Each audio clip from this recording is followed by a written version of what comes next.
So I've been really thinking about and considering after I made that last um, really deep video about love and attachment. Um, I've gotten some messages regarding, different perspectives on what attachment is. So I feel like I need to voice my perspective on exactly what the difference is between attachment and love. And how we see it and how we experience it. So human beings by design are dualistic beings, right? We have the ego, and by ego I don't mean being egotistical. I mean that's our personality that we develop through conditioning, through what we experience in our environment, around growing up and such. And we have our higher self. The higher self is our soul, and that's that deep inner knowing, that intuition that we feel within ourselves, that calling that knows that we need to go this direction. And our ego and our higher self tend to butt heads a lot, especially when we're living out of ego. It's interesting that when we are living through our ego, you know we have these things happen in our lives, and we go through these things, and it doesn't give us the outcome that we desire, and we can't figure out why the hell these things are happening in our life. Like, is God punishing me, or why is this happening to me? I thought that for many, many years of my life. And I've been doing a lot of learning and understanding to myself, within myself, over the last few years, especially when I started to work with plant medicine. Now, I feel that the first time that I actually experienced true unconditional love was when I did ayahuasca. Interesting that a plant showed me that feeling, but before that, everything that I had experienced was conditional. Attachment is conditional. Love is not conditional. And for those of you that have experienced unconditional, real love, you are very fortunate. And I bow down to you. Really impressive. I had been conditioned throughout my life, through my experiences, to really believe that attachment is love. So, what exactly is the contrast? What exactly is the difference between love and attachment? Well, the main thing is conditions. Attachment has conditions. Okay. Now, there's different kinds of love, of course. I'm in particular talking about a love with a significant other, like an intimate love. But let's say, for example, love with a child, right? So you bring a child into this world. Say your main desire, your main motivation of raising your child is to, you had a really bad childhood growing up, or you don't really like the way that your parents, raised you, and you have this mindset that, well, I'm going to raise my child like this because I don't want my child to have the same childhood that I did. That I want them to have a better life. Well, that's noble in theory. However, think about it. If you have faith and you believe in a higher power, where God, Allah, whatever, the universe, whatever that may be, okay. In my personal opinion, they're all the same thing. Okay, it's a energy. It's energy in a source that is all knowing. It's greater than ourselves, right?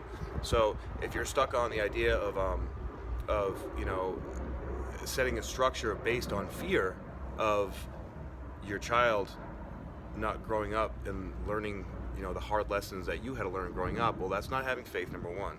And number two, it's conditional. You're setting conditions based on what you experienced.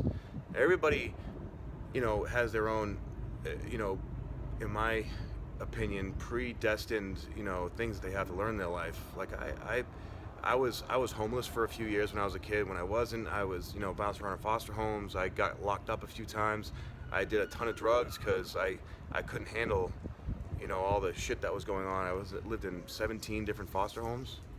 All right, and like the first family type atmosphere I really experienced was the military, and that helped compared to what I experienced before. But that wasn't love. It was structure, and I needed structure. you know. And since I've gotten out of the military, I've had a really difficult time establishing structure because I relied on that, and they took care of everything. Okay, so So having conditions is the first thing. The second thing is if you feel now this is more pertaining to intimate love, or with the significant other. If you feel possessive, if you feel like controlling, or you feel the need to control someone else, or if you feel insecure, or if you invite situations in where there's lies, there's cheating, there's any kind of infidelity, okay, that's attachment. That's not love.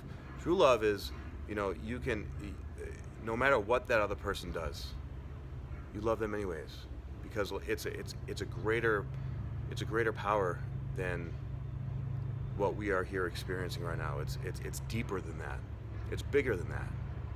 And I'm getting a very, very tough lesson in that right now, because my ex, she's chose her own path, with someone else, and it hasn't even been that long. And as much as it hurts, as much as it tears my fucking heart apart, I still love her anyways, because I understand that she's learning her lessons the way that she needs to learn them, and that I cannot teach those to her. And I guess I've always been a fixer. Like my job, I guess I fix people, physically, and I also but I love to see people, having those breakthroughs and finding that new part of themselves they didn't know existed before. So if you feel possessive, it's because you're holding on to an idea or a thought or a philosophy that you feel that you're holding on to because you're attached to it, because it makes you feel like you're more alive, or it makes you feel you're relying on an outside source to give you your self-worth. And really, nobody else can give you self-worth. Only you can give you self-worth. And that's another lesson that I'm learning right now too, is self-worth. Like on paper, my ex was everything that I've ever wanted.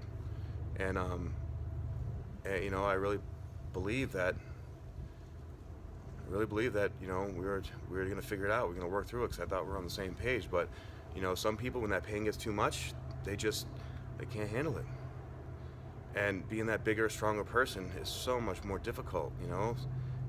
We tend to distract ourselves from the pain, with either drugs or alcohol, or sex, or other relationships, being emotionally attached to something, or even work, or even working out. So you need to think, even like in the fitness industry, okay, what is your driving motivation? What is your desire potential? What is your force that drives you from deep within? Is it fear? Are you afraid that you're not good enough? Are you afraid that you're not big enough? Are you afraid that you don't look good enough? Are you afraid that you're not getting enough attention? Or are you doing it because you love yourself, because you love the way it feels, because you know that you're treating your body well, and that you're gonna create longevity, and you're gonna create health and wellness and well-being? These are things that you really need to ask yourself. What is that driving force underneath? What is your why? What is the reason that you do everything that you do? Okay? And really, yeah, it takes a lot of humble honesty to be able to truly answer these questions and get get a real legit response. If you thinking about it, if you're cloudy, or if you're if you are putting things together, to make it seem like, okay, well, this is why this is happening, and I don't really know where I was going with that.